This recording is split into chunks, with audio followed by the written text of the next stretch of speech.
بسم الله الرحمن الرحيم ويسألونك عن المحيض قل هو أذى فاعتزلوا النساء في المحيض ولا تقربوهن حتى يطهرن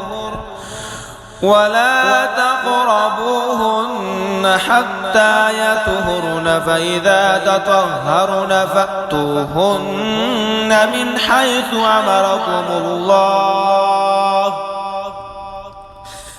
إن الله يحب التوابين ويحب المتطهرين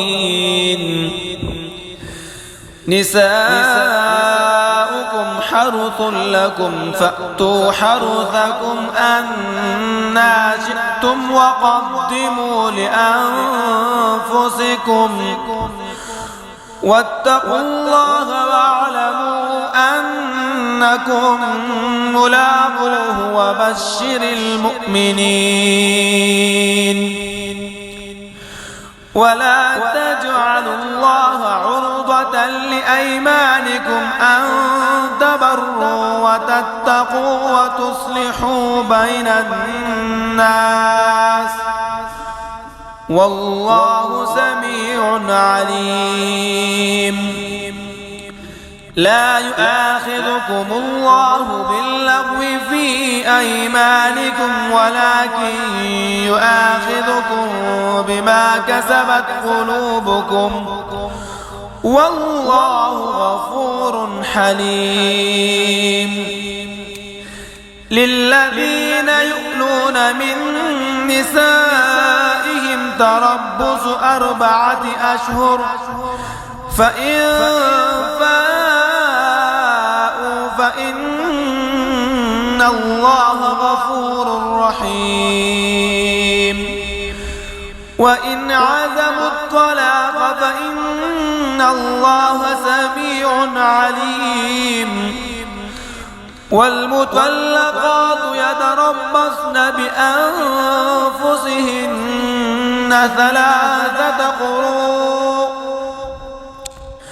ولا يحل لهن أن يكتمن ما خلق الله في أرحامهن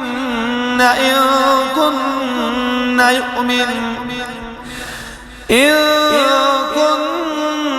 يؤمن بالله واليوم الآخر وبعولتهن أحق بردهن في ذلك إن أرادوا إصلاحا ولهن مثل الذي عليهن بالمعروف وللرجال عليهن درجة والله عزيز حكيم